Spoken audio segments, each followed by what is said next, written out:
So hi everyone, this is Ashwin Jaiswal और अब time आ गया है कि हम लोग अपने इकोनॉमिक्स क्लास 12 आईएससी सिलेबस को शुरू करें। ठीक है। इकोनॉमिक्स कॉमर्स से थोड़ा अलग सब्जेक्ट है। कॉमर्स जब हम लोग करते थे तो वन शॉट वीडियोस उसमें आती थी, बट यहाँ पे वन शॉट वीडियोस नहीं आएंगे बिकॉज कॉन्सेप्ट्स थोड़े हाई लेवल के हैं। ये आपको भी इतने मंथ्स में समझ में आ गया होगा। इकोनॉमिक्स इज स्लाइटली डिफरेंट, तो हमारा अप्रोच भी डिफरेंट होगा। ठीक है। बिजनेस इन्वायरमेंट चैप्टर में हमने क्या पढ़ा था? बिजनेस इन्वायरमेंट इज डायनामिक, वैसे ही academic environment is also dynamic. Commerce एक तरह का सब्जेक्ट था, इको अलग तरीके का सब्जेक्ट है। कॉमर्स को जैसे अप्रोच करते थे वैसे ही इको को अगर अप्रोच करने गए तो गलती हो जाएगी। इसको अलग तरीके से अप्रोच करेंगे। वहां पे वन शॉट वीडियोस होते थे, यहाँ पे पार्ट पार्ट में करेंगे। ठीक है। सो यहाँ पर पार्ट पार्ट में इसलिए कर रहे हैं बिकॉज आपको टाइम मिलना चाहिए। आप थोड़ा सा चीज सीखो, एक दिन वीडियो देखो, उसको सीखो और फिर अगले दिन उसको थोड़ा प्रैक्टिस करो। ठीक है। उसको उसमें और डेप्थ में जाओ, खुद से उसको करिए। ठीक है। फिर अगले दिन फिर मेरा नेक्स्ट वीडियो आएगा। ठीक है। ऑलमोस्ट थ्री थ्री डेज के गैप में वीडियोस आते रहेंगे। तो इस चैप्टर को हम लोग थ्री पार्ट्स में करने जा रहे हैं। आप जो पार्ट देख रहे हो इसको पार्ट वन बोलते हैं। इस पे हम लोग मीनिंग करेंगे, डिमांड की मीनिंग करेंगे, डिमांड के डिफरेंट टाइप्स करेंगे, डिमांड कौन कौन से फैक्टर्स पे अफेक्ट होता है वो डिटर्मिनेंट्स को करेंगे। पार्ट टू जो रहेगा वो प्योरली लॉ ऑफ डिमांड के ऊपर हमारा पार्ट रहेगा। उसमें लॉ ऑफ डिमांड क्या होता है, उसके अजम्पशंस क्या क्या है, उसके एक्सेप्शंस क्या क्या है, उसके कॉजेस क्या क्या है, और मतलब पूरा चीज law of demand complete topic हम लोग पार्ट टू में इसकी बात करेंगे। एंड पार्ट थ्री जो आएगा उसमें हम लोग ग्राफ्स एंड स्केड्यूल्स की पूरी कंप्लीट डिस्कशन करेंगे। वो पूरा ग्राफ बेस्ड वीडियो रहेगा। ठीक है। अब पहली बात तो ये कि हम लोग जो अपनी डिस्कशन करने जा रहे हैं वो मई 2023 में जो सिलेबस रिलीज किया गया था उसके अकॉर्डिंग कर रहे हैं। देखो, बच्चों को सबसे ज्यादा प्रॉब्लम इको में किस बात की आती है? सबसे ज्यादा प्रॉब्लम ये आता है कि यार समझ में तो आ गया, लिखेंगे क्या? देखो, समझने के लिए तो YouTube में भी बहुत सारे वीडियोस अवेलेबल है आईएससी। हम लोग जो अपनी डिस्कशन करेंगे वो प्योरली आईएससी सिलेबस के अकॉर्डिंग करेंगे। ठीक है। ये प्योरली आईएससी सिलेबस के अकॉर्डिंग डिस्कशन चलेगा हमारा। मई 2023 में जो सिलेबस रिलीज हुआ था उसके अकॉर्डिंग चलेगा। और हम लोग जो नोट्स फॉलो करेंगे वो तो मेरा ही नोट्स रहेगा, बट वो फ्रैंक इकोनॉमिक्स के बुक से मेनली बनाया गया है। ठीक है। मेनली फ्रैंक इकोनॉमिक्स के बुक से बनाया गया है, और कुछ और भी आईएससी के बुक्स हैं जिसको I have taken into consideration. तो तीन चार आईएससी के अच्छे अच्छे बुक्स हैं, तो उसमें से मिला जुला करके मेरा नोट्स प्रिपेयर किया गया है। ये नोट्स आपको कहाँ मिल जाएंगे? जो आपको डिस्प्ले पे दिख रहा है, जो आपको स्क्रीन पे दिख रहा है, ये सारे डिस्प्ले वाले दिखाने जाने वाली चीजें आपको मेरे Telegram channel Ashwin commerce world से मिल जाएगा। टेलीग्राम का लिंक नीचे डिस्क्रिप्शन बॉक्स में गिवन है। अगर लिंक से नहीं खुलता तो आप डायरेक्टली सर्च करना टेलीग्राम पे जाके Ashwin commerce world, you'll get my channel. 1000-1200 से ज्यादा सब्सक्राइबर्स है फिलहाल। एंड वो चैनल मेरा है। आप उसमें जाइए और वहां पे आपको स्मार्ट नोट्स मिल जाएंगे, जो स्मार्ट नोट्स से I am doing the teaching. ठीक है। और अब डिस्कशन करते हैं कि भाई डिमांड होता क्या है। ठीक है। डिमांड होता क्या, एनर्जी लेवल थोड़ा हाई रखेंगे। ठीक है। 8 महीने में हम लोग 12 महीने का काम करने जा रहे हैं। We just have 7 to 8 months और 12 months का काम करना है, तो विदाउट एनर्जी होगा नहीं। ठीक है। तो एकदम स्ट्रेट बैठना, और जो जो आई एम सेइंग आप मन मन में रिपीट करो या बोल बोल कर रिपीट करो, सो दैट आप इन्वॉल्व हो जाओ एकदम। बहुत लंबा वीडियोस नहीं होगा इकोनॉमिक्स का, क्योंकि कॉन्सेप्ट बड़े बड़े होते हैं। ठीक है। कॉन्सेप्ट बिग होते हैं, तो हम लोग लंबा वीडियो करके इसको बर्बाद नहीं करेंगे। कॉमर्स अलग टाइप का सब्जेक्ट था, ये अलग टाइप का सब्जेक्ट है, इसमें अप्रोच अलग रहेगा। चलिए स्टार्ट करते हैं। तो डिमांड क्या होता है? डिमांड का मतलब होता है कि कितने प्रोडक्ट खरीद रहे हो। एज अ बायर डिमांड कौन करेगा? बायर करेगा। ठीक है। डिमांड करना किसका काम है? बायर का काम है। ठीक है। डिमांड करना बायर्स का काम है। तो बायर कितने अमाउंट ऑफ कमोडिटी, अमाउंट से हमारा क्या मतलब है? अमाउंट से हमारा मतलब है क्वांटिटी। ठीक है। आपको ना तीन चीजों के बारे में बात करना है। एक तो क्वांटिटी के बारे में बात करना है, नेक्स्ट आपको प्राइस के बारे में बात करना है, और नेक्स्ट आपको टाइम के बारे में बात करना है। जब भी डिमांड को डिफाइन करोगे ना, तो आपके आंसर में ये तीन कीवर्ड्स आने चाहिए। एक्चुअली और कीवर्ड्स है, अभी आएंगे, बट ये तीन चीज देखो याद कैसे रखना, वो आई एम टीचिंग यू। कि तीन चीज आपके आंसर में आनी ही चाहिए। क्वांटिटी कितना खरीद रहे हैं, आप क्वांटिटी को अमाउंट लिख दो, कोई दिक्कत नहीं है। क्वांटिटी कितना खरीद रहे हैं, किस दाम पे खरीद रहे हैं, और कब खरीद रहे हैं, ये इंपॉर्टेंट है। जैसे कि फॉर एग्जाम्पल मैंने 3 फोन्स खरीदे। ठीक है। तो सिर्फ 3 फोन्स बोलना काफी है क्या? क्या जनता को समझ में आ जाएगा मैंने क्या बोला? अरे भाई, कौन सा फोन, कितने दाम का फोन, कब खरीदा, पूरे लाइफ टाइम में 3 खरीदा, कि पिछले मंथ में 3 खरीदा, कि 10 साल में 3 खरीदा? क्लैरिटी नहीं आ रही ना। तो 3 फोन खरीदे मैंने जिनका दाम था 20,000 ईच। अब देखो, जैसे दाम बोले तो थोड़ा ज्यादा क्लैरिटी आया, अच्छा 20,000 वाले फोन से, लेकिन अभी भी पूरा क्लैरिटी नहीं आया। व्हेन आई से कि देखो ये मैंने खरीदा था मई 2023 के मंथ में।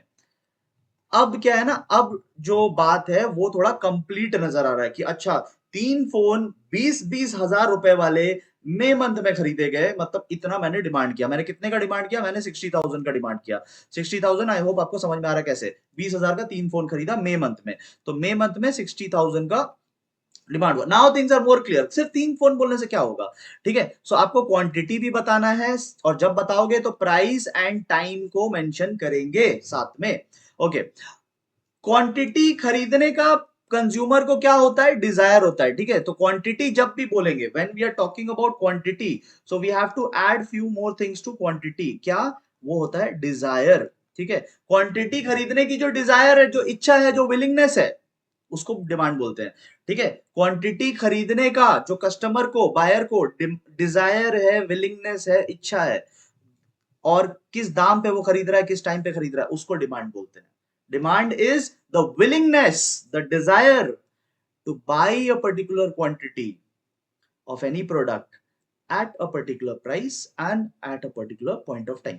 ठीक है, लेकिन क्या सिर्फ इच्छा होने से डिमांड हो जाता है क्या? अब मेरे को हेलीकॉप्टर खरीदने का इच्छा है तो डिमांड मान लेंगे क्या उसको? No, it should not be a hollow desire, मतलब खोखले डिजायर नहीं होने चाहिए। डिजायर के साथ साथ दो और चीज होनी चाहिए।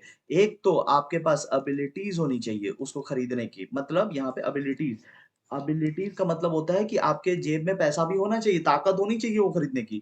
And second, you should be ready also to spend. ठीक है, बहुत लोगों के पास पैसा होता है बट स्पेंड नहीं करते। आप देखो, आप अपने दोस्त के साथ जब जाते हो रेस्टोरेंट में खाना खाने, बिल आता है तो वो कहाँ चला जाता है? आपका दोस्त, आपका दोस्त बोलता है आ रहे हैं, हाथ धोकर आ रहे हैं, वो चला जाता है। ठीक है, और फिर बिल आपको देना पड़ता है। तो उसके पास पैसे थे बट वो रेडी नहीं था। रेडीनेस बहुत जरूरी है भाई, रेडीनेस इज वेरी इंपॉर्टेंट, है ना? तो डिमांड के डेफिनेशन में, आई होप आप ये नोट्स डाउनलोड करके रखे हैं। ठीक है, डिमांड के डेफिनेशन में क्या बोलेंगे? तीन चीज बोलना है, quantity, price, time. Okay, it is the quantity which we want to buy, which we want, desire या विलिंगनेस टू बाय। ठीक है, and at a particular price and at a particular point of time. ठीक है, ये हो गया। अब जो वांट बोले या डिजायर बोले या जो विलिंगनेस बोले, क्या वो अकेला होने से हो जाएगा? No, desire should be backed by abilities and readiness. तो ये आपका कंप्लीट डेफिनेशन हो गया। ठीक है, ओके।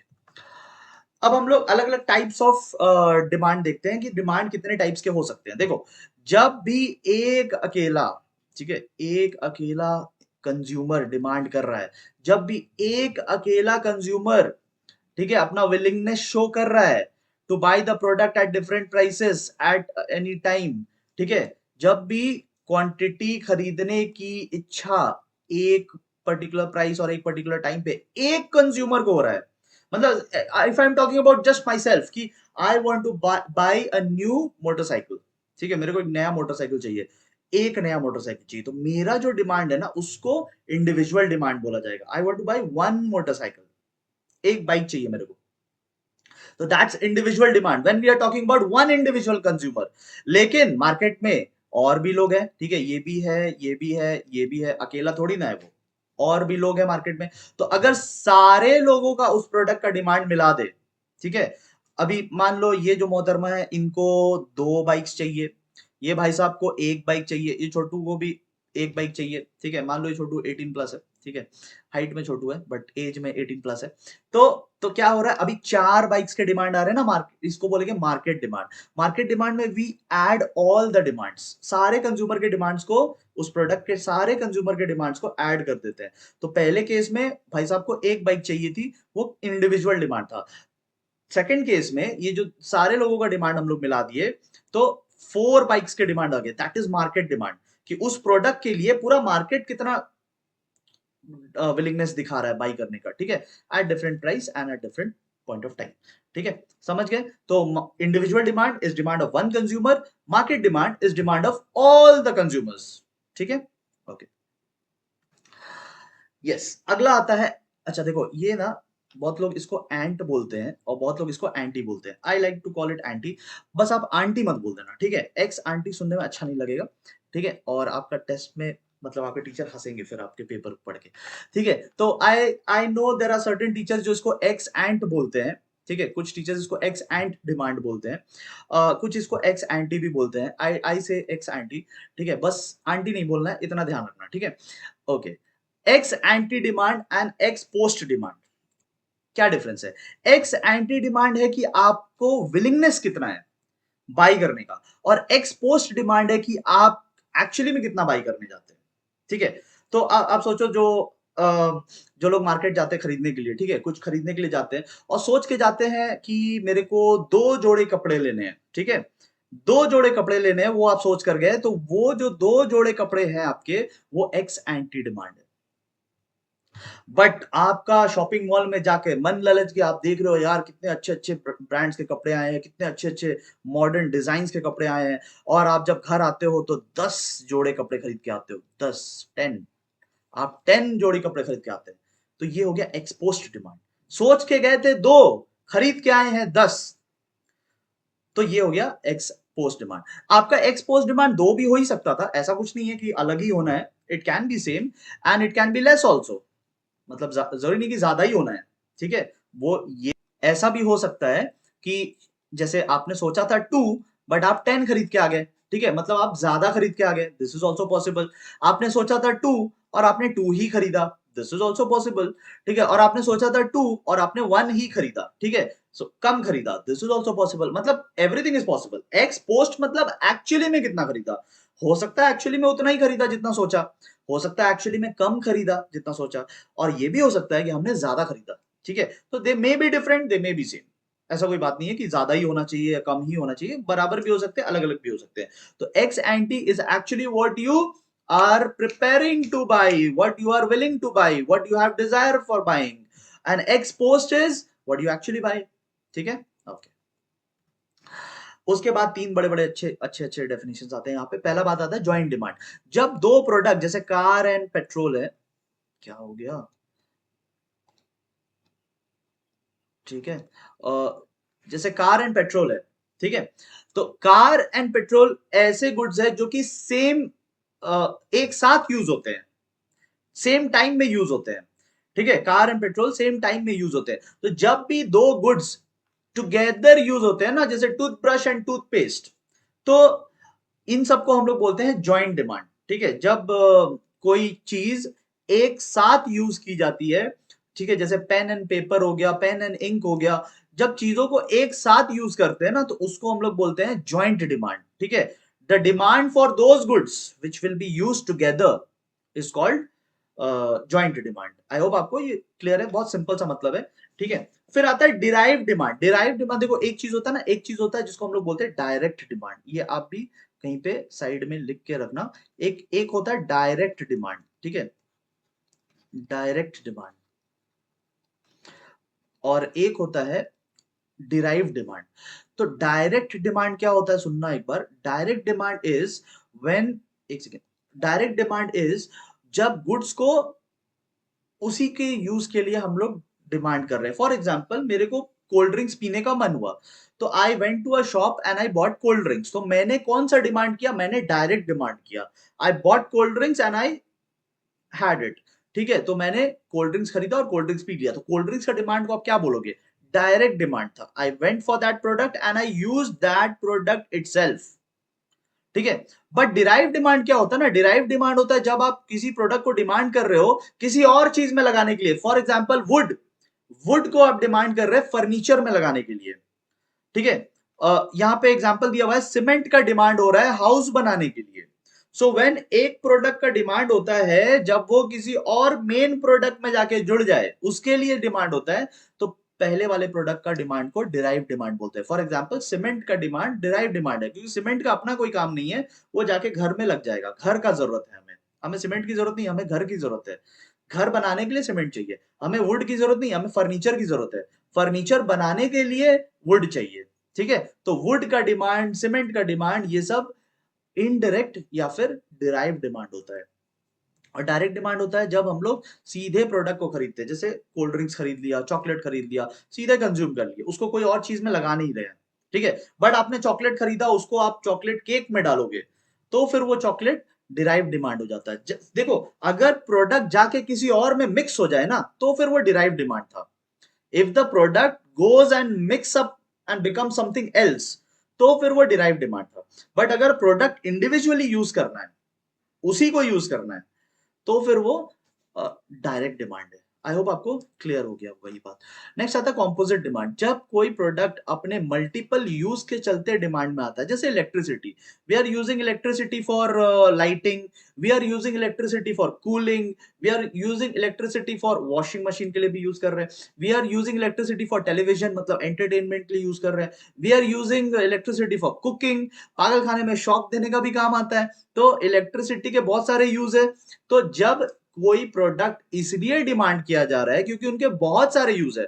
आपके घर में जो बिजली आता है, क्यों आता है? एक रीजन से थोड़ी आता है। आप उससे लाइट भी जला रहे हैं, आप उससे फोन भी चार्ज कर रहे हैं, आप उससे फैन भी चला रहे हो, कूलिंग एसी से भी कर रहे हो, कुकिंग आप अपने वो जो ओवन्स होते हैं उससे कर रहे हैं। सो बेसिकली इलेक्ट्रिसिटी का मल्टीपल यूज है, एक काम नहीं है इलेक्ट्रिसिटी का। सिमिलरली मिल्क, मिल्क से पनीर बन रहा है, दही बन रहा है, मिल्क के बहुत सारे प्रोडक्ट्स होते हैं। तो एक पर्टिकुलर यूज नहीं है। यहाँ पे स्टील का एग्जांपल दिया हुआ है, स्टील बहुत सारी चीजों में लगता है। तो कोई प्रोडक्ट जब काफी रीजंस से डिमांड में आ जाए, तो उसके डिमांड को कॉम्पोजिट डिमांड बोलते हैं। ठीक है, आई होप आपको समझ में आ गया होगा। आई am not repeating this because आप वीडियो पीछे जाके देख सकते हैं। ठीक है, ऑलराइट, तो ये हमारा मीनिंग भी कंप्लीट हो गया एंड टाइप्स ऑफ डिमांड भी कंप्लीट हो गया। अब हम लोग चलते हैं एक बहुत इंपॉर्टेंट पार्ट पे, which is factors affecting demand या फिर डिटर्मिनेंट्स ऑफ डिमांड। और यहां पे सबसे पहले हम लोग डिस्कस करेंगे factors affecting individual demand. Individual demand अभी आपको पता है, यहां पे आपको सिखाया इंडिविजुअल डिमांड क्या होता है। इंडिविजुअल डिमांड होता है एक कंज्यूमर के डिमांड को कौन कौन से फैक्टर्स अफेक्ट करते हैं, एक कंज्यूमर के डिमांड को। ठीक है, वन कंज्यूमर के डिमांड को कौन कौन से फैक्टर अफेक्ट करेंगे, और फिर हम लोग बाद में देखेंगे कि पूरे मार्केट के डिमांड को कौन कौन से फैक्टर्स अफेक्ट करते हैं। ठीक है, तो यहां तक आप चाहो तो एक बार रिवाइज कर लो, उसके बाद फिर नेक्स्ट पार्ट पे चलना। So let us start. अब यही बात आई वाज सेइंग कि आप समझ तो जाते हैं, ठीक है, समझाने के लिए बहुत सारे लोग हैं यूट्यूब में, अच्छे टीचर्स हैं और आपको समझ में भी आ जाता होगा। बट प्रॉब्लम ये है ना, and even I am getting messages, ठीक है, मेरे को इंस्टाग्राम पे लोग मैसेज कर रहे हैं कि इको स्टार्ट करने के लिए जब बोल रहे थे कि इको स्टार्ट करो, इको स्टार्ट करो, तो one of the girl, I don't remember the name, city भी मेरे को याद नहीं, बट सिटी मेरे को याद नहीं आ रहा, अभी हाल फिलहाल की बात है, सूरत, सूरत से। तो there was one girl from Surat, उसने मेरे को बोला कि सर इको समझ में तो आ रहा है, लेकिन लिखना क्या उसमें दिक्कत आ रहा है। ठीक है, आई एम श्योर ये प्रॉब्लम आप लोग बहुत लोग फेस कर रहे होंगे कि समझ में तो आ रहा है, ठीक है, देखो वीडियोस की शॉर्टेज थोड़ी ना है यूट्यूब पे, समझ में तो आएगा ही। ठीक है, बहुत सारे टीचर्स है, आईएससी के टीचर्स है, सीबीएसई के टीचर्स है, स्टेट बोर्ड्स के टीचर है, फॉरेन लैंग्वेज में पढ़ाने वाले टीचर्स है, सब कोई डिमांड समझा तो दे रहे हैं।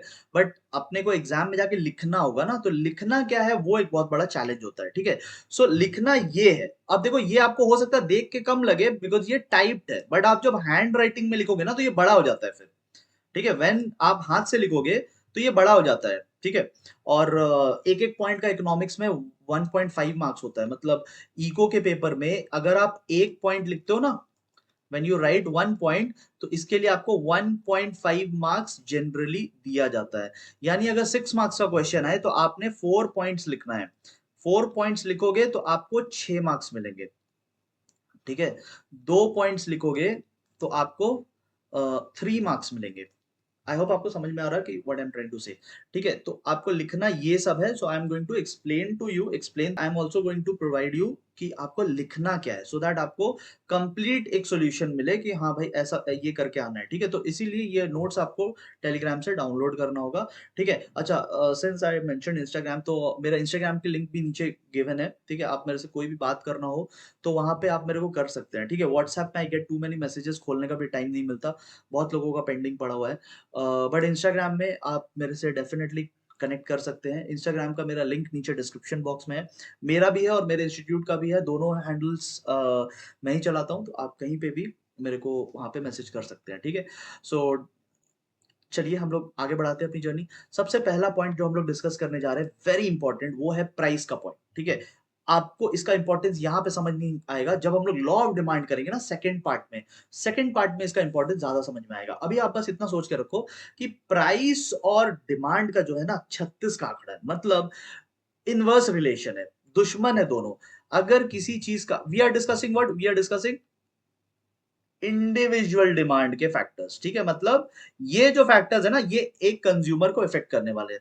तो सपोज मान लो आप चॉकलेट खरीदने जा रहे थे और आपने मन में सोच रखा है कि आप 20 रुपीज वाला डेयरी मिल्क खरीदोगे एंड आपके पास क्वांटिटी कितना खरीदना है आपको, आपको 5 क्वांटिटीज खरीदना है, आपके पास 100 रुपीज है। तो आप सोच रहे हो कि अरे 20 रुपया वाला जो डेयरी मिल्क है ना, उसके 5 क्वांटिटीज खरीदेंगे, यू आर थिंकिंग दिस।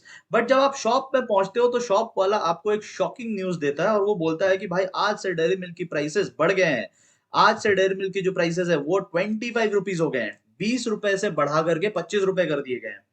तो आप क्या बोलोगे शॉपकीपर को? अब आप 5 खरीद पाओगे क्या? अब दाम बढ़ गया ना, तो दाम बढ़ गया तो आप शॉपकीपर को बोलोगे कि यार एक काम करो, मेरे को ना 4 दे दो। तो प्राइस बढ़ा बट आपका क्वांटिटी डिमांडेड घट गया।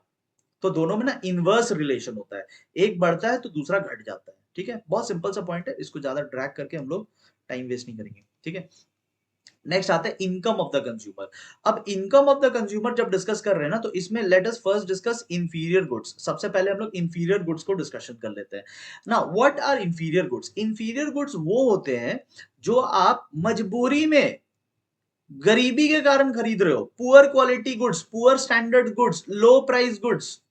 अब ये कोई मजे में तो नहीं खरीदेगा कि चल मजे में आज 3 रुपए केजी वाला चावल खाते हैं।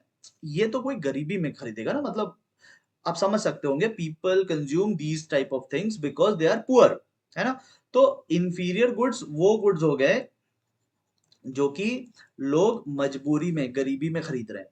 ठीक है, अब आप एक बात बताओ, इंफीरियर गुड्स लोग गरीबी में खरीद रहे हैं। We are discussing what? Income of the consumer. मतलब इनकम समझते हो तो, प्राइस और इनकम के बीच में फर्क समझते हो तो, प्राइस मतलब होता है जो दाम होता है, जो पैकेट के पीछे लिखा रहता है ना, वो प्राइस होता है, वो आप शॉपकीपर को देते हैं। और इनकम मतलब आप जो कमा रहे हैं जॉब करके या बिजनेस करके, आप जो कमा रहे हैं वो है इनकम। ठीक है, बहुत लोगों को ना प्राइस और इनकम के बीच का फर्क नहीं पता होता है। प्राइस इज व्हाट यू पे फॉर द प्रोडक्ट, वो पीछे में एमआरपी लिखा रहता है। एंड इनकम इज जो आपके ऊपर धन वर्षा हो रही है ना, वो होती है इनकम।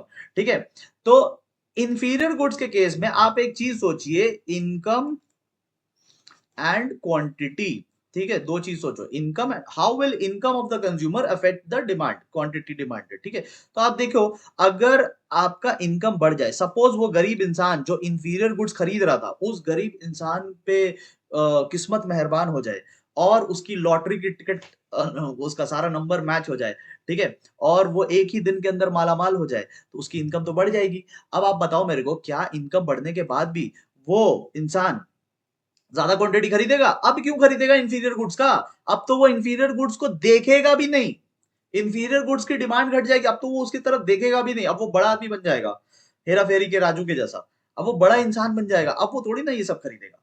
ठीक है, अब वो अमीर इंसान है, बड़े बड़े बंगलों में रहेगा, बड़े बड़े घर में रहेगा, अमीर आदमी की जैसे 5 मिनट में कपड़े बदलता है वैसे वो करेगा। अब वो इंफीरियर गुड्स को छुएगा भी नहीं।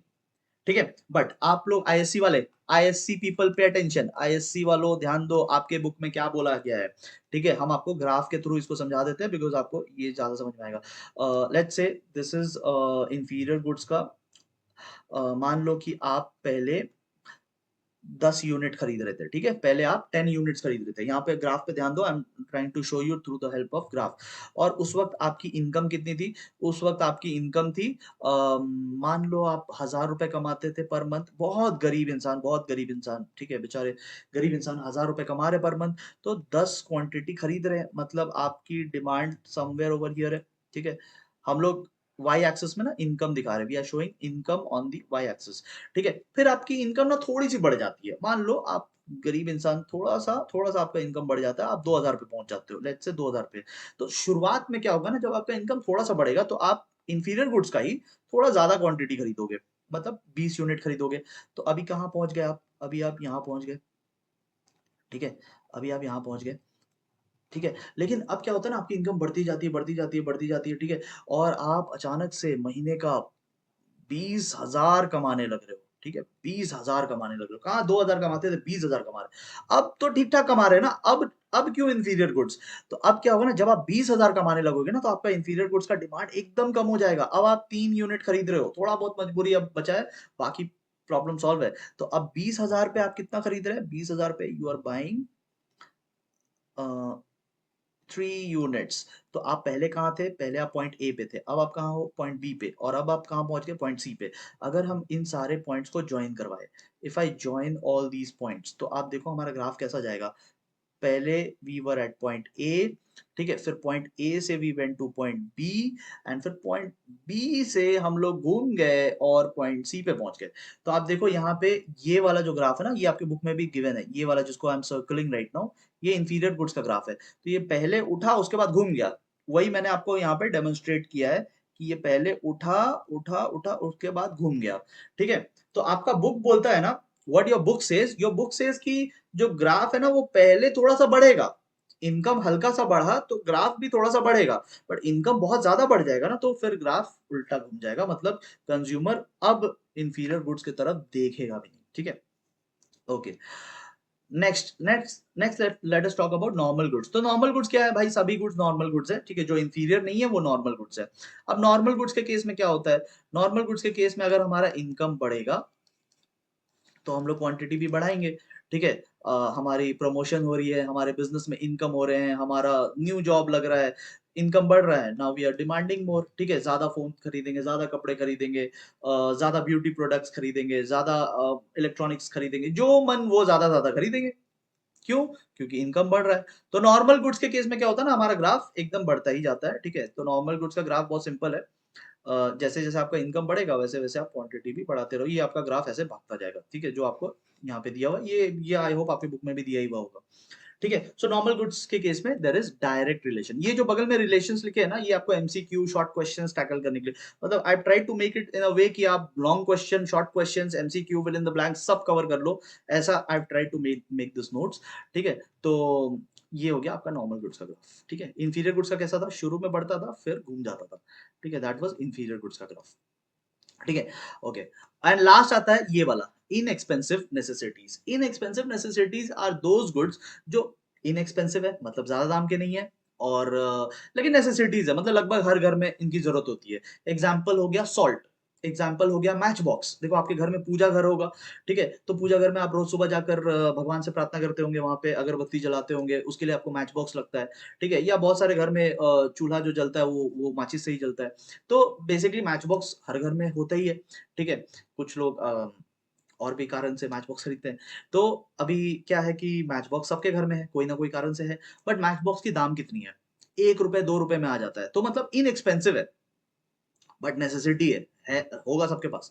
ठीक है, तो इसकी भी ग्राफ जो है ना, शुरू में तो हल्का सा थोड़ा सा बढ़ेगा। ठीक है, मतलब शुरू में जब आपका इनकम बढ़ेगा तो थोड़ा सा तो आप ज्यादा खरीदोगे, मतलब पहले आप एक पैकेट खरीदते थे एक महीने में, अभी क्या आप अमीर आदमी बन गए हो, एक बार में शॉप में जाते हो, बोलते हो चलो यार 5 दे दो, कौन इतना बार बार आएगा, 5 दे दो। तो शुरू में क्या है ना, शुरू में आपका ग्राफ ये उठता ही है, बट एक टाइम के बाद ऐसा हो जाएगा ना कि अब ज्यादा पैसा कमा रहे, इसका मतलब ये थोड़ी कि ज्यादा माचिस जलाएंगे। ठीक है, भगवान के सामने जितना अगरबत्ती दिखाते थे उतना ही दिखाएंगे, ये नहीं कि आप ज्यादा अमीर हो गए तो आप पूरा का पूरा बंडल एक बार में जला के दिखा रहे हैं, हे भगवान आपने बहुत कृपा कर दी। तो ये एक टाइम के बाद क्या होगा ना, आपका ग्राफ फिर स्टेडी हो जाएगा, मतलब ये फिर और आगे की तरफ नहीं जाएगा, ये यहीं पे रुक जाएगा। ये होता है इनएक्सपेंसिव गुड्स। ठीक है, इनकम डिमांड एक बार आप पढ़ लीजिएगा क्या होता है, यहाँ पे लिखा हुआ है। ठीक है, सो आई होप आपको इतना समझ में आया होगा, ये थोड़ा डिटेल में जाने लायक पोर्शन था।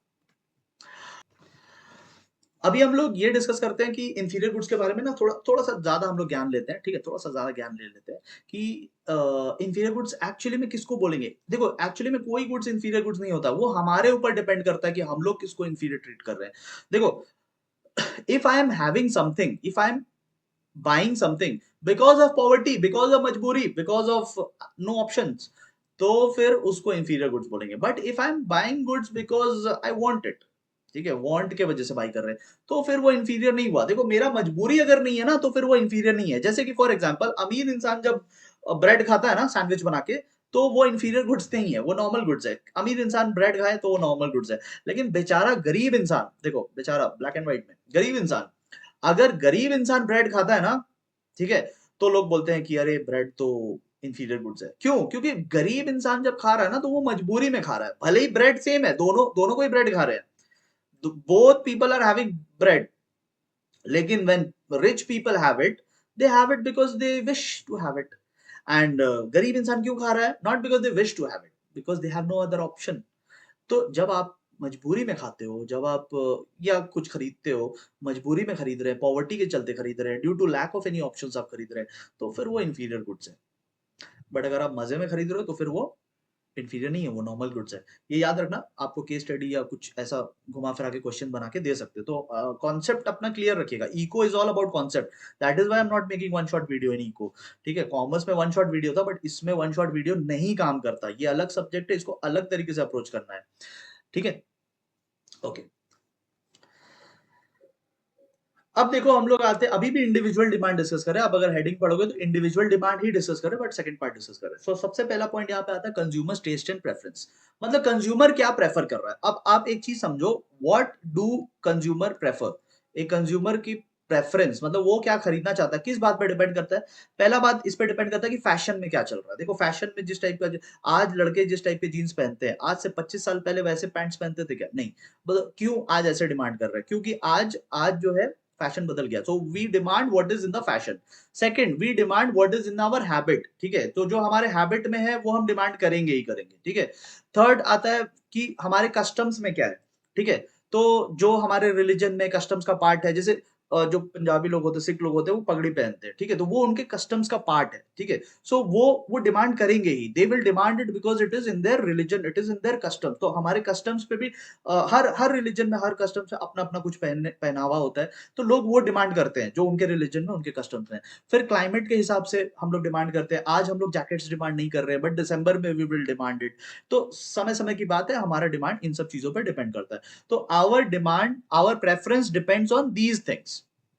एंड जो हमारे प्रेफरेंस में होगा उसकी डिमांड हाई होगी, और जो हमारे प्रेफरेंस में नहीं होगा उसकी डिमांड लो होगी। और हमारे प्रेफरेंस में क्या होता है? जो फैशन में है, जो हैबिट में है, जो क्लाइमेट में है, जो कस्टम्स में है। ठीक है, ओके, वेरी नाइस। अब हम लोग सब्स्टिट्यूट, अब हम लोग ये डिस्कस करते हैं price of related goods. Next point discuss करें, price of related goods. Related मतलब कोई और goods, we are talking about other goods. ठीक है, अपने गुड्स का बात नहीं कर रहे, किसी और गुड्स का बात कर रहे हैं। तो यहाँ पे दो टाइप से गुड्स होते हैं, एक होते हैं सब्स्टिट्यूट, एक होते हैं कॉम्प्लीमेंट्री। एक सब्स्टिट्यूट गुड्स, एक कॉम्प्लीमेंट्री गुड्स। ठीक है, ध्यान से देखना। सब्स्टिट्यूट गुड्स कौन होते हैं? जैसे चाय and coffee, T and coffee. ठीक है, तो एक गुड्स का प्राइस दूसरे गुड्स के डिमांड को कैसे इंपैक्ट करेगा? जैसे कॉफी, कॉफी को हम लोग सब्स्टिट्यूट गुड्स बोल देते हैं। ठीक है, कॉफी को लेट्स कॉल सब्स्टिट्यूट गुड्स। तो ये सब्स्टिट्यूट गुड्स है। सब्स्टिट्यूट गुड्स होते क्या है? पहली बात तो substitute goods are those goods which can be used in place of our goods. मतलब चाय ना मिले तो कॉफी से काम चला लेंगे, दोनों ही तो हॉट ड्रिंक्स है। अगर हॉट ड्रिंक्स चाय ना मिल रहा है तो हम लोग कॉफी से काम चला, ऐसा तो नहीं कि चाय नहीं मिल रहा तो हम लोग कोल्ड ड्रिंक्स खरीद के आ जाएंगे। ठीक है, if we are not getting one we will use another, तो उसको हम लोग बोलते हैं सब्स्टिट्यूट गुड्स, जो सेम सेम यूटिलिटी के होते हैं। अब एक बात देखो, कॉफी का प्राइस, आप मेरे को इसका जवाब दो। अगर कॉफी का price, we are discussing about price of coffee, price of related goods ना। पॉइंट देखो, पॉइंट क्या है? पॉइंट है प्राइस ऑफ रिलेटेड गुड्स। तो रिलेटेड गुड्स का प्राइस देखना है। तो कॉफी का आप प्राइस देखो, अगर कॉफी का दाम बढ़ जाता है, आपको नहीं लगता कॉफी वाले भी चाय पीने चले आएंगे? वो महंगा कॉफी क्यों पिए? देखो इकोनॉमिक्स है, इसमें ज्यादा इमोशनल मत हो जाना कि नहीं I am a coffee lover, हम तो कॉफी ही पियेंगे। अरे भाई, इकोनॉमिक्स है, ठीक है, साइकोलॉजी नहीं पढ़ रहे। इकोनॉमिक्स इमोशन से नहीं चलता। इकोनॉमिक्स सिर्फ पैसा देखता है। अगर पैसा बढ़ रहा है तो नहीं खरीदेंगे वो गुड्स। ठीक है, अगर कॉफी की प्राइस बढ़ रही है तो कॉफी पीने वाले लोग कॉफी को छोड़ देंगे, क्योंकि कॉफी महंगा हो गया, और वो चाय पीने चले आएंगे। तो चाय का डिमांड और बढ़ जाएगा, चाय का डिमांड और बढ़ जाएगा, क्योंकि चाय पीने वाले तो चाय पी ही रहे थे, प्लस कॉफी वाले भी कॉफी छोड़ के चाय पीने आ गए। तो सब्स्टिट्यूट गुड्स के केस में price of coffee and demand of T has direct relation. देखो दोनों बढ़ रहे हैं, इसका दाम बढ़ रहा है तो इसका डिमांड बढ़ रहा है, बोथ आर राइजिंग या बोथ विल फॉल। तो इसको बोलते हैं डायरेक्ट रिलेशन। वो आपको रिलेशन में लिख के दिया हुआ भी है, डायरेक्ट रिलेशन। ठीक है, अच्छा, कॉम्प्लीमेंट्री गुड्स क्या होते हैं? कॉम्प्लीमेंट्री गुड्स होते हैं जो साथ में यूज होते हैं, जिनका ज्वाइंट डिमांड होता था। ठीक है, तो कार एंड पेट्रोल हो गया। तो पेट्रोल का हम लोग प्राइस देखेंगे, कार का हम लोग डिमांड देखेंगे। अब आप सोचो, अगर मान लो petroleum prices are rising, petrol के दाम बढ़ रहे हैं, अगर पेट्रोल के दाम बढ़ रहे हैं तो आपको क्या लगता है लोग ज्यादा ज्यादा कार खरीदेंगे? अरे कार खरीदना इंपॉर्टेंट नहीं होता, कार खरीदने के बाद उसको चलाना भी तो है ना। तो चलाओगे कैसे अगर महंगाई बढ़ रहा है? तो लोग कार खरीदना कम कर देंगे, कार के डिमांड्स कम हो जाएंगे। ठीक है, अगर पेट्रोलियम प्राइसेस राइज होंगे तो लोग सोचेंगे यार छोड़ो अभी कार नहीं खरीदते, 6 महीना रुक जाते हैं, 3 महीना रुक जाते हैं, इलेक्ट्रिक कार आ जाने दो तब खरीदेंगे, because petrol prices are rising. तो अगर पेट्रोल प्राइसिंग राइज हो रहा है तो लोग कार नहीं खरीदेंगे, बिकॉज कार खरीद लेना से काम नहीं हो जाता ना, उसमें फिर तेल भी तो डालना पड़ता है ना, चलाने के लिए तेल डालना पड़ेगा ना। तो if the price is going high, the demand of car will fall. तो आप देखो उल्टे उल्टे डायरेक्शन में जा रहे हैं, एक बढ़ रहा है दूसरा घट रहा है, तो इसको बोलते हैं इनवर्स रिलेशन। तो वो आप देखोगे इनवर्स रिलेशन लिखा हुआ है, ठीक है। ओके, उसके बाद आता है कंज्यूमर एक्सपेक्टेशन। अब आप अपना बुक पढ़ोगे तो उसमें 3 बातें बोली हुई है, वही 3 बातों को मैंने एक जगह पे आपको लिखकर दे दिया है। देखो, कंज्यूमर एक्सपेक्टेशन, एक्सपेक्टेशन क्या होता है कि आप फ्यूचर के बारे में क्या सोच रहे हो, व्हाट आर योर एस्टिमेशंस, उसको बोलते हैं एक्सपेक्टेशन। तो कंज्यूमर 3 चीजें एक्सपेक्ट करता है। नंबर 1 वो एक्सपेक्ट करता है फ्यूचर प्राइस के बारे में। अगर आपको लगता है फ्यूचर में दाम घटेगा, ठीक है, इफ यू थिंक कि फ्यूचर में प्राइसेस घटेंगे, लाइक फॉर एग्जांपल अभी अगस्त सितंबर का मंथ आएगा ना, तो अमेजॉन फ्लिपकार्ट इन सब में सेल लगेगा।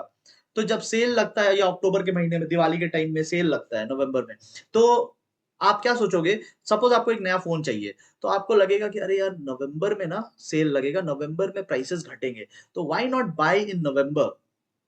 ठीक है, मतलब अगर आपको लगता है कि फ्यूचर में प्राइसेस विल गो डाउन, तो आपका डिमांड अभी कम रहेगा, आप फ्यूचर में जाके खरीदोगे। लेकिन अगर आपको लगता है फ्यूचर में दाम बढ़ जाएगा, आपको लगता है कि अरे अभी नहीं खरीदा ना, फ्यूचर में दाम बढ़ जाएगा, तो फिर आपको अभी खरीद लेना चाहिए, ठीक है, बिकॉज फ्यूचर में प्राइसेस राइज हो जाएंगे, ठीक है। ओके, फिर आता है फ्यूचर इनकम। आप अपना इनकम को क्या एक्सपेक्ट कर रहे हो, जैसे आपको लगता है कि आपको एक जॉब लगने वाली है, ठीक है, यू हैव अप्लाइड और आपका एग्जाम बहुत अच्छा गया, इंटरव्यू बहुत अच्छा गया और मोस्ट प्रोबेबली आपको जॉब लग जाएगा, ठीक है। तो आपको वहां से कॉल भी आ गया है कि आप रेडी रहना, अपना पासपोर्ट वासपोर्ट सब सब डॉक्यूमेंट्स रेडी करके रखो, आपको ट्रेनिंग के लिए बुलाया जाएगा, and after that you are most probably getting the job. तो अब आपको जॉब लगने वाला है, आपकी इनकम बढ़ने वाली है, तो आप कब डिमांड करोगे, जब आपका जॉब लग जाएगा। इफ यू एक्सपेक्ट फ्यूचर में आपका इनकम बढ़ने वाला है, तो आप फ्यूचर में ज्यादा डिमांड करोगे, ठीक है। अभी तो पैसे है नहीं, तो अभी डिमांड कर नहीं सकते। सो अगर आपको लगता है कि इनकम राइज होगा, फ्यूचर में अगर इनकम राइज होगा, तो अभी मतलब there will be less demand now, मतलब फ्यूचर में आपका डिमांड हाई होंगे, ठीक है। एंड एक और बात आता है अवेलेबिलिटी से रिलेटेड। आपको क्या लगता है फ्यूचर में गुड्स कितना अवेलेबल रहेगा, ठीक है। जैसे जब कोविड का पीरियड था ना, जब कोविड का पीरियड था, लॉकडाउन लग गया था एंड बहुत शॉर्टेज चल रहा था मार्केट में, तो लोग क्या कर रहे थे, ज्यादा ज्यादा राशन खरीद के अपने घर में जमा कर रहे थे, ठीक है। क्यों जमा कर रहे थे लोग, क्योंकि लोगों को लग रहा था अरे यार फ्यूचर में पता नहीं अवेलेबिलिटी रहेगा कि, देखो इकोनॉमिक्स एकदम लिंक्ड है मतलब रियल लाइफ से, ठीक है। अगर आपको अवेलेबिलिटी पे शक है कि यार पता नहीं फ्यूचर में गुड्स मिलेगा कि नहीं, लोग टेंशन में थे, तो लोग क्या कर रहे थे, ज्यादा ज्यादा डिमांड कर रहे थे, तो डिमांड ज्यादा हो जा रहा था। इफ शॉर्टेज इज एक्सपेक्टेड, अगर आपको लगता है आगे जाके शॉर्टेज हो जाएगा, there will be larger demand now, ठीक है। लिंक कर करके पढ़ो, एग्जांपल समझ समझ के पढ़ो, what ever example I am giving वो आप बगल में अगर लिख लेते हैं, तो आपका जिंदगी जीना सफल हो जाएगा, ठीक है। चलिए अब आते हैं मार्केट डिमांड पे, ठीक है। सो मार्केट डिमांड क्या होता है, मार्केट डिमांड होता है जब हम लोग सारे कंज्यूमर्स के डिमांड को ऐड कर देते हैं। तो now we are not talking about individuals, now we are talking about many consumers together, ठीक है। ओके, तो सबसे पहली बात, size of the population and composition. Population का साइज मैटर करता है। जो देश में ज्यादा पॉपुलेशन है, वहां प्रोडक्ट्स के डिमांड भी ज्यादा होते हैं, बिकॉज लोग ज्यादा तो डिमांड ज्यादा, ठीक है। यहाँ पे लिखा है more the size of the market, more will be the number of buyers, और ज्यादा बायर्स होंगे तो ज्यादा डिमांड होगा, ठीक है। तो एक तो इस पे डिपेंड करता है, there is direct relation, positive relation, ठीक है। सेकेंडली ध्यान रखना कॉम्पोजिशन। ये कॉम्पोजिशन मतलब क्या होता है, कॉम्पोजिशन मतलब आबादी है किस टाइप की, ठीक है। अगर जैसे फॉर एग्जाम्पल ये सब जो जगह है, बनारस हो गया, वाराणसी जिसको बोलते हैं, मथुरा हो गया, ठीक है, वृंदावन हो गया, ये सब जगह में आपको क्या लगता है कैसे गुड्स मिलते होंगे, religious goods, because these are religious places, Kashi, Vrindavan, Mathura, Ayodhya, all these places are religious places. तो वहां पे ना रिलीजियस गुड्स ज्यादा बिकते होंगे, ठीक है। रिलीजन से रिलेटेड गुड्स, पूजा पाठ के सामान ज्यादा बिकते होंगे उस जगह पे, ठीक है। लेकिन अगर आप वेगस चले जाओ अमेरिका में, ठीक है, तो क्या वहां पूजा पाठ के सामान बिकते होंगे, बहुत कम, वहां पे अलग टाइप के गुड्स बिकते हैं, ठीक है। तो क्यों, ऐसा क्यों, पॉपुलेशन तो वृंदावन में भी है, पॉपुलेशन अमेरिका में भी है, ठीक है। बट वाई वृंदावन में पूजा पाठ के सामान ज्यादा बिक रहे हैं? क्योंकि वृंदावन का जो कॉम्पोजिशन है ना पॉपुलेशन का, वो पूजा पाठ करने वाले लोगों की है, धार्मिक लोगों की है, और वहां अधर्मी लोगों की है, तो वहां पे अधर्म वाली चीजें बिकती है, ठीक है। तो ये हो गया पॉपुलेशन की बात। नेक्स्ट आता है डेमोन्स्ट्रेशन इफेक्ट। डेमोन्स्ट्रेशन इफेक्ट क्या होता है ना, देखा देखी। डेमोन्स्ट्रेशन मतलब किसी ने खरीद लिया, बच्चों वाली हैबिट नहीं होती है कि अरे पड़ोस के बच्चे ने एक खिलौना खरीद लिया तो मेरे को भी चाहिए, उसने एक टॉय खरीदा तो मेरे को भी चाहिए, अरे ये होता है देखा देखी। तो देखा देखी में क्या होता है ना, डायरेक्ट डिमांड हो जाता है, मतलब डिमांड ना बढ़ जाता है, मतलब लोग एक दूसरे के बाइंग हैबिट्स को कॉपी कर रहे हैं। पड़ोस वाले ने कार खरीदा तो हमें भी कार खरीदना है, पड़ोस वाले ने नया घर लिया तो हमें भी नया घर लेना है, उसने डायमंड खरीदा तो हमें भी डायमंड खरीदना है, सबने डायमंड खरीदना है। तो इसमें क्या होता है ना, कॉपी करने में, देखा देखी करने में, लोग 15-15 हजार की जॉब करने वाले लोग लोन लेके आईफोन खरीद रहे हैं। क्यों खरीद रहे हैं? कभी सोचे हो क्यों खरीद रहे हैं? 15-15 हजार रुपए का नौकरी करने वाले लोग लाख लाख रुपए का आईफोन खरीद रहे हैं, वाई? देखा देखी में। आईफोन के डिमांड क्यों बढ़ रहे हैं? लोग कर्जा ले लेके खरीद रहे हैं, दिखावा का इतना शौक है, ठीक है। तो when we copy the demand patterns of others, it leads to rise in demand, क्योंकि एक बंदे ने तो खरीद लिया और बाकी मार्केट उसका देख कर खरीद रही है, ठीक है। देन गवर्नमेंट पॉलिसी पे भी डिपेंड करता है डिमांड कैसा रहेगा। अगर सरकार ज्यादा टैक्स लगा दे कोई चीज में, सरकार ज्यादा टैक्स वसूले, तो ऐसे प्रोडक्ट्स के डिमांड घट जाएंगे, ठीक है, लेस डिमांड। नेक्स्ट, अगर सरकार सब्सिडी दे दे, तो सब्सिडी क्या होता है? Financial help from the government. जैसे अगर आप सोलर पैनल लगवाना चाहते हैं ना, तो सरकार आपको सब्सिडी देगी, मतलब सरकार आपको फाइनेंशियल हेल्प देगी, तो सोलर पैनल्स के डिमांड बढ़ेंगे। क्यों? क्योंकि आपको कम खर्चे में हो जा रहा है ना, यू हैव टू पे part of the amount and government will pay remaining part of the amount. तो इसको बोलते हैं सब्सिडीज, ठीक है। और सरकार अगर ज्यादा डेवलपमेंटल वर्क करे तो वैसे गुड्स के डिमांड बढ़ेंगे, ठीक है। जैसे सरकार अगर रेलवे बना रही है, रेलवे ट्रैक्स बना रहे हैं, नए नए ट्रेन बन रहे हैं, ब्रिजेस बन रहे हैं, रोड्स बन रहे हैं, तो जो इक्विपमेंट्स उन सब में लगेंगे, उनके डिमांड्स बढ़ जाएंगे, ठीक है। तो गवर्नमेंट के पॉलिसी पे भी डिपेंड करता है कि डिमांड कैसा रहने वाला है। ओके, हम लोग अपने इस वीडियो के आखिरी स्लाइड पे आ गए हैं। थैंक यू, अगर आप यहाँ तक वीडियो में बने हुए हैं तो बहुत बहुत थैंक यू। एंड वीडियो को लाइक करके प्लीज कमेंट में बताइएगा कि मेरा इकोनॉमिक्स आपको कैसा लग रहा है, ठीक है। अब तक तो you have just seen me teaching commerce, but आपको मेरा इकोनॉमिक्स पढ़ाना कैसा लग रहा है, आप इसको कमेंट में जरूर बताइएगा, ठीक है। तो I will get an idea कि आपको मेरा इकोनॉमिक्स कैसा समझ में आता है, ठीक है। Next we come to consumer credit facility, मतलब क्रेडिट कितना अवेलेबल है, पैसा कितना अवेलेबल है, लोन वगैरह कितने अवेलेबल है बैंक से, ठीक है। ये सब कितनी अवेलेबिलिटी है। देखो अगर पैसा अवेलेबल, अगर देखो क्रेडिट अवेलेबल रहेगा ना, लोन वगैरह बैंक से मिल जा रहे हैं, पैसा का कोई चिंता नहीं, क्रेडिट में गुड्स मिल जा रहा है, तो there will be more demand. But if credit is not available, तो फिर लोग खरीदेंगे कैसे? तो there will be low demand फिर। Okay, then distribution of income, जो देश का नेशनल इनकम है वो कैसे बटा हुआ है। देखो जो सोशलिस्ट कंट्री होते हैं, उनमें क्या होता है ना, क्या हो गया ये, जो सोशलिस्ट कंट्री होते हैं उनमें उनमें क्या होता है, उनमें इक्वल डिस्ट्रीब्यूशन ऑफ वेल्थ होता है। इक्वल, इक्वल मतलब एग्जैक्टली इक्वल नहीं, बट मोर और लेस इक्वल डिस्ट्रीब्यूशन होता है। तो वैसे देश में क्या होता है ना, नेसेसिटी गुड्स के डिमांड ज्यादा होते हैं, ठीक है, जो सोशलिस्ट कंट्री होते हैं जहां पे government looks after everything. But जो कैपिटलिस्ट कंट्री होते हैं ना, वहां अनइक्वल डिस्ट्रीब्यूशन होता है। ये क्या हो रहा है? अनइक्वल डिस्ट्रीब्यूशन होता है, मेरे को लगता है ना कोई तंत्र मंत्र से डिस्टर्बेंस कर रहा है, ठीक है। जो जो अनइक्वल डिस्ट्रीब्यूशन है, अनइक्वल डिस्ट्रीब्यूशन, वो कहाँ होता है? कैपिटलिस्ट देशों में होता है, ठीक है। अमीर बहुत ज्यादा अमीर बन जाता है, गरीब बहुत ज्यादा गरीब रह जाता है। तो जो अमीर लोग हैं वो कैसे गुड्स डिमांड करेंगे? लग्जूरियस गुड्स डिमांड करेंगे, और गरीब लोग इंफीरियर गुड्स डिमांड करेंगे, ठीक है।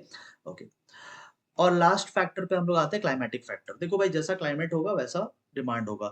जैसे मानसून के सीजन में अम्ब्रेलास के डिमांड ज्यादा होंगे, रेन कोट्स के डिमांड ज्यादा होंगे, ठीक है। गर्मी के मौसम में सनस्क्रीन के डिमांड ज्यादा, सनस्क्रीन जो होते हैं ना, उनके डिमांड ज्यादा होंगे। या गर्म टाइम में जो लोग जिस टाइप के कपड़े पहनते हैं उस टाइप के कपड़ों का डिमांड ज्यादा होगा। विंटर्स के टाइम में कोल्ड क्रीम्स का डिमांड बढ़ेगा, जैकेट्स का डिमांड बढ़ेगा, स्वेटर्स के डिमांड बढ़ेंगे, स्वेट शर्ट्स के डिमांड बढ़ेंगे। तो विंटर्स के टाइम में वैसे गुड्स का डिमांड, तो जैसा क्लाइमेट होगा वैसा डिमांड बढ़ेगा। गर्मी के टाइम में एसी का डिमांड बढ़ेगा, कूलर्स के डिमांड बढ़ेंगे, ठीक है। आप समझ रहे हो ना? तो ये भी डिस्क्राइब करता है डिमांड को। ओके, एक छोटा सा डेफिनेशन है, ज्यादा इंपॉर्टेंट नहीं है। डिमांड फंक्शन क्या होता है? देखो, पहली बात ना, कोई भी फंक्शन क्या होता है ये आप एक बार समझ लीजिए। Functions always explain relation between two things. ठीक है, फंक्शन जो होता है वो हमेशा दो चीजों का रिलेशन समझाता है। तो डिमांड फंक्शन किसका रिलेशन समझाएगा? डिमांड का विथ इट्स फैक्टर। ठीक है, रिलेशनशिप समझाएगा, मतलब how the factors affect demand. ठीक है, बिट किसके बीच का relation? Demand and factors that affect demand. कोई भी फंक्शन दो चीजों का रिलेशन समझाता है, कोई भी फंक्शन हो वो दो चीजों का रिलेशन समझाता है।